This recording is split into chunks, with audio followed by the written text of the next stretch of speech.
Have you ever wondered what certain random things are called? Probably not, but I'm going to tell you anyways. So your pinky or little finger is actually called the minimus, and while we're talking fingers, the little white crescent thing on the bottom of your fingernail is actually called the lunula. When you see this symbol, you may think either hashtag or pound sign, but it's actually called an octothorpe. When you brush your teeth and put that dab of toothpaste on your brush, that's actually called a nurdle. And if you grab coffee in the morning and put on that little cardboard sleeve, you're utilizing a zarf.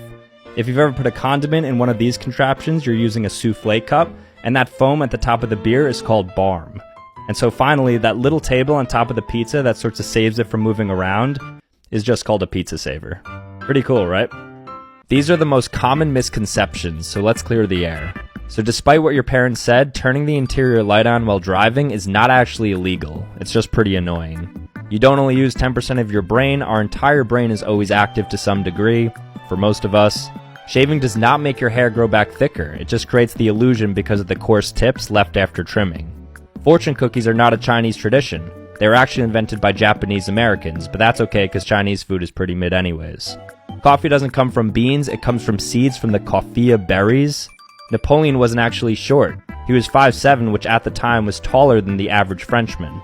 Sorry Americans, but Henry Ford did not invent the first automobile. That belongs to Carl Benz of Mercedes from Germany. Mount Everest is not the tallest mountain, that belongs to Mauna Kea of Hawaii, which is actually 4,000 feet taller, but about a third of it is submerged in the Pacific Ocean. And finally, everything you see and read on the internet is not always true, besides this video. Every company thinks you're dumb, so here are some marketing tricks they use all the time that you should watch out for. So the decoy effect is when a company places an irrelevant option in the product mix to increase the perceived value of the most expensive item. So here it looks as if the large is an amazing deal, but if we remove the medium decoy, it becomes a lot less attractive. Anchoring pricing is quite similar in that it manipulates markdowns to increase perceived value. So here the $500 TV that's 62% off is bought way more than a $189 TV, despite them being the same exact price. Charm prices are prices ending in the number 99 to make items seem cheaper than they really are. This is because our brains read from left to right, and so the first digit is the most important for our brains to process. The illusion of scarcity is when false demand is created to increase value.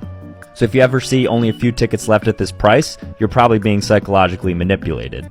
And then finally, bright red colors are used to capture attention and influence choice, so make sure you watch out for them. This is how you survive these life or death situations, so this might be the most important video you ever watch. If you're ever alone and choking, make a firm fist and put it slightly above your stomach. Then you're going to want to grab with your other hand and perform various presses until the food is dislodged. If you're having a sudden heart attack, stop what you're doing and sit against a wall with your knees bent and your tailbone positioned about 6 inches away from the wall. This is to increase your circulation. Take slow and deep breaths and then just wait for help to arrive.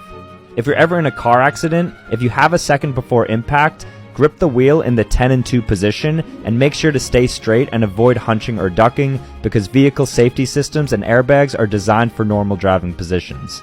And lastly, if God forbid you find yourself in a fire, stay low and crawl to avoid the rising heat and to protect your respiratory tract. Use a bra or any sort of cloth in order to cover your mouth.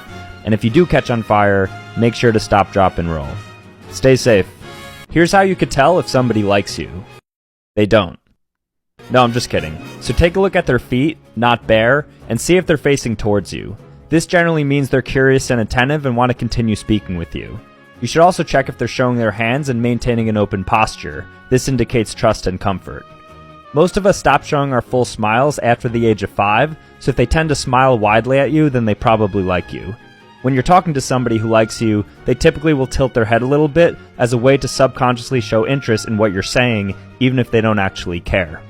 Eye contact longer than 4 seconds is generally a good sign, and if you happen to be in a more physical setting with them, then they may have sweaty palms and discoloration in their skin. And then finally, if you want to check if they're checking you out, go ahead and yawn. If they're looking over, there's a good chance they'll do it too. Enjoy. These are the richest people in the world, and this list includes private wealth too, so the numbers get pretty crazy.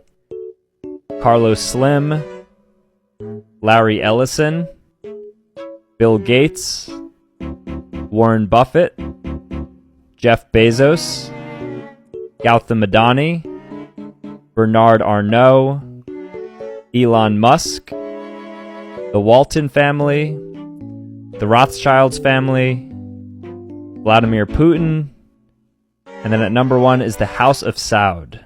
What do you guys think?